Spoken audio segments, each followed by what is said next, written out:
Hello and welcome to the channel. I'm Pastor Siri. I'm a Lutheran pastor and a spiritual seeker. And today I want to talk about a recent spiritual retreat that I went on to India for 2 weeks. I'm going to share with you a few insights that I hope are helpful for you on your spiritual journey in life. Take a listen.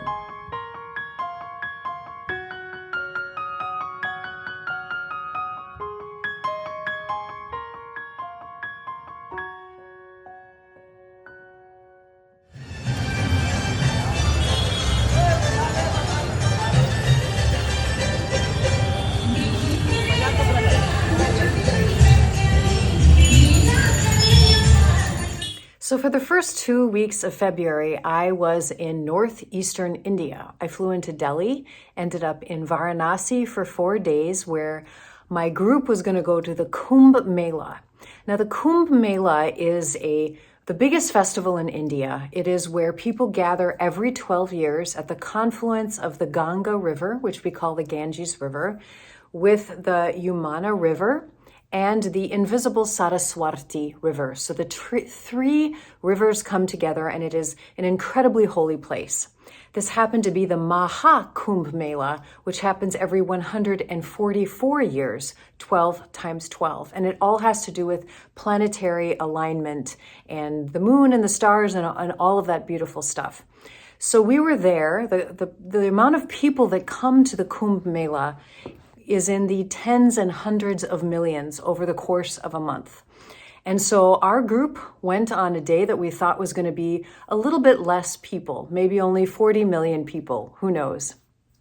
And so we walked for many, many miles and finally got to the confluence of the three rivers. It got a little squishy there, so we aborted the mission, went down about a half a mile to where we could freely go into just the Ganga River and to bathe.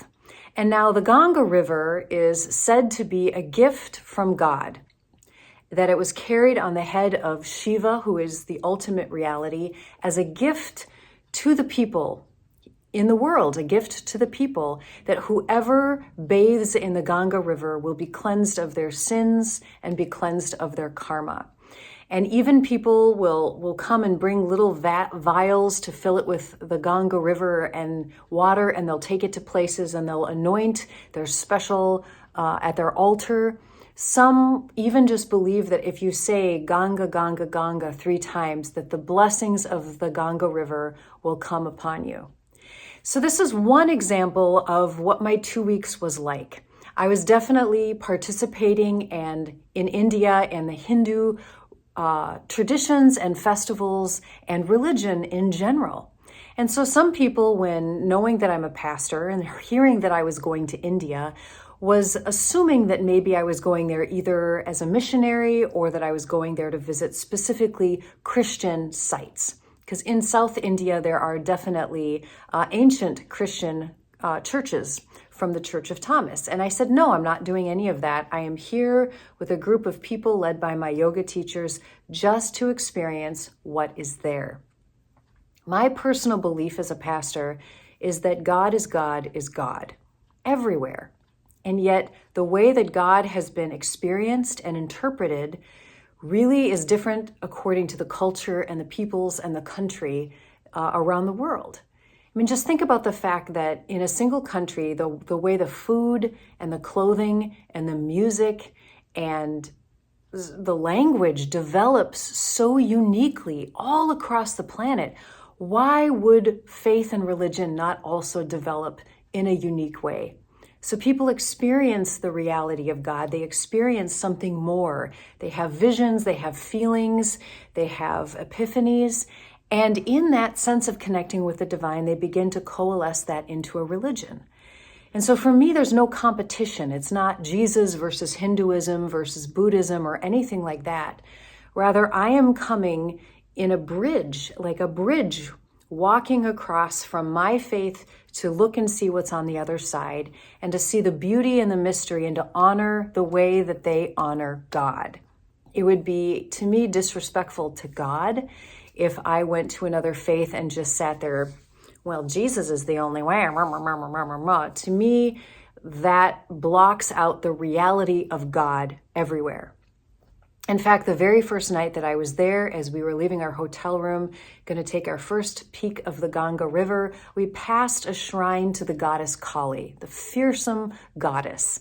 And she had a black face and was the dark mother and a very frightening countenance. And this voice came in my head that just said, yes, here too am I.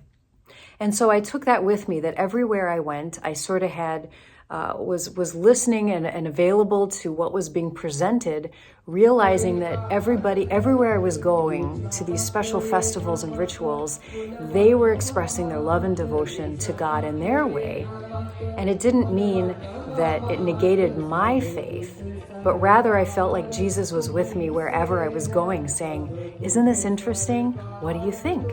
While we were there, it happened to be the festival of Saraswati, who is one of my favorite goddesses. She's the goddess of wisdom, of music, of communication, things that I feel like have been something I'm drawn to my entire life. And it also felt very auspicious that I happened to be in India over my birthday and over the Saraswati special day. But we also went to many Shiva temples. We were able to see a very, very special hour-long arti for Shiva with a priest leading through these rites, and we were right up close able to see that, which was a very honorific position. We also went to a Hare Krishna temple and were there for their kirtan as they were singing to Krishna and to God. And we went to many, many goddess temples. And I've said it in other places before that I really envy Hinduism for their goddesses. That is something that we do not really have in Christianity, that in the Jewish Christian tradition, God is primarily seen in a male figure. Of course, Jesus is a guy. And so our legacy is often incredibly patriarchal and male-dominated, which has not been very healthy. And I think about how powerful it would be if God was either equally described in the feminine, or we did have additional powerful figures of the feminine like they do in Hinduism. So there I was, being a bridge and taking in the culture and the religion as it was, and having that experience of realizing that God was present, waiting for me, already there, even if it was foreign and even if it was different. As Christians, we can often get very used to this is the way we do things. We are the right way. And that arrogance can prevent us from seeing the beauty and the good things that are happening around the world in other places. So I really tried to just be present and honor that. So as for some of the lessons that I learned, one of the phrases that we kept saying throughout the trip was swaha, which means surrender. And I really came into the whole trip with that perspective of surrendering. Besides getting on the flight, and the minute I landed in India and was sort of picked up by my car, I really wasn't super in charge of the itinerary at all. I never had to drive, I never had to navigate, I didn't have to figure anything out. In a lot of ways, I was like a kid again. I was driving in the back seat, looking out the window, all these things I did when I was a kid, just following my parents around from place to place, just completely open. And when cars didn't show up on time, when the train was late, when this happened or that happened, that attitude of just swaha, surrender, of like, it's not up to me, who cares, was incredibly freeing, incredibly freeing. In fact, it was something that I want to be able to practice more in regular life, because I went in with such a perspective of, I don't know what's going to happen. I'm not in charge. I'm just going to go with the flow. I ended up being able to dismiss so many frustrations that would have really bothered me had they happened here in the States. And these were things like knowing that my sleep, which I value highly, was not going to be that cozy cocoon that I might be able to create for myself here. And indeed, the very first hotel room that I had, there were constant car honking, like almost 24/7. And I had to figure it out. I had to surrender to the moment and not get mad about the fact that there was this happening or that happening, but just figure it out and surrender and go, maybe I only get a couple hours of sleep tonight. It's going to be okay. I'm going to figure it out. I'm surrendering to the moment. And that really, really helped my perspective. The other thing that I find really important is that when you're in a position where you haven't planned it, you're really away from Western influences, it feels like a different world. You definitely have a loss of control.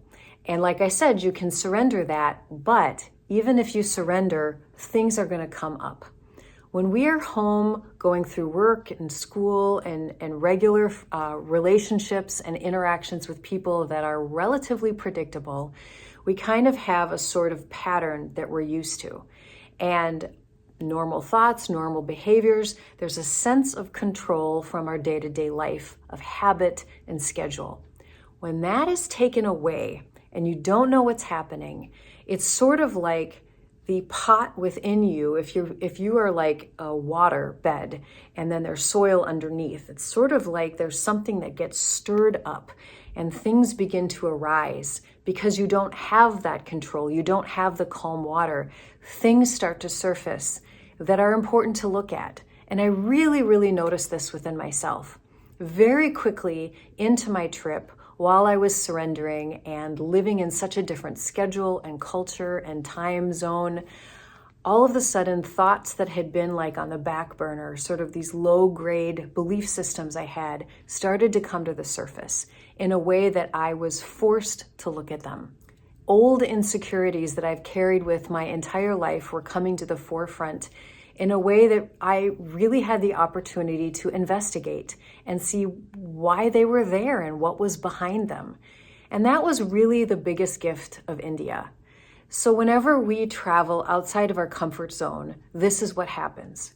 And we can do this in the States. When I have gone to Muslim mosques, to masjids, when I have gone to places, to retreat centers that were Hindu or Buddhist or Tibetan, inevitably, when I'm in a place that's different and not what I'm used to, and things proceed in a way I don't understand, there's a level of out of controlness that happens in which thoughts and feelings tend to arise and give us the opportunity to really investigate and learn about ourselves very, very deeply. This is why we intentionally make ourselves uncomfortable. This is the spiritual practice of discomfort, where we can learn from what arises within ourselves. Now, I could easily have judged myself, and I'm sure I did a little bit, for some of the things that were arising within me, but ultimately they were there to be a teacher. They were there to say, you've been struggling with this your whole life, and I could trace back to so many retreats and moments in my life in which these insecurities came to the forefront. But this was an opportunity for me. I felt like I was at the right age and the right time and right space to really be able to look at them deeply and investigate and learn from them, learn more about myself, and get on a path towards deeper healing. When we have the illusion of control, when we are controlling and trying to control our environment on a daily basis, in a lot of ways, that is to try to prevent us from hearing the voices of these insecurities that so many of us have. I think, to be totally honest, almost every human being on the entire planet has fears, insecurities, and a sense of I'm not enough. And a lot of times we spend a great deal of energy being busy enough, controlling our environment enough, doing all of these things in place so we do not have to hear the thoughts that are in our head. But when we go to places where we are out of control, where the pot gets stirred up and things arise, we have the opportunity to investigate what's coming up, whether it's feelings of fear, feelings of anger, irritation, frustration, or thought patterns and habit patterns that are coming forward. And investigate that, and without judgment, we're not wrong for feeling or thinking them, but rather simply to go, what is this trying to teach me? What am I here to learn? And that is one of the beautiful gifts about travel, about putting yourself in places where you don't understand what's going on. So there's a lot more that I could share, but I want to say that those three pieces I leave with you. That one, when you go outside of your spiritual and religious comfort zone, it can be powerful to assume that God is already there waiting for you where you are. That just because people aren't singing to Jesus, but they're singing to Krishna, does not mean that God is not present. And there can be a lot of learning and humility that we can have, especially if you consider yourself a Christian, to just close your mouth and open your ears and experience and learn the love and the devotion and the service that other people offer to God. And then, of course, there's the sense of surrender. It's hard for us to do on a daily basis, but spiritual retreats can be a wonderful time to practice surrendering, to release time schedules, to release our sense of the way things should be going, and just accept what is. And then third, when we put ourselves in situations where we don't have control and we don't understand what's going on, to take notice of the feelings that arise, the thoughts and behaviors that arise in us, and see them as teachers that are helping us to understand ourselves better.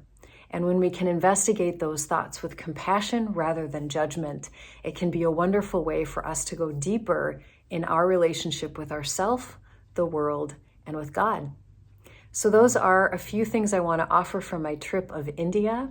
And thank you very much for being here with me. And I will end with the beautiful greeting and goodbye we often said in India. Namaste, which means the God and the light within me acknowledges the God and the light within you. Namaste.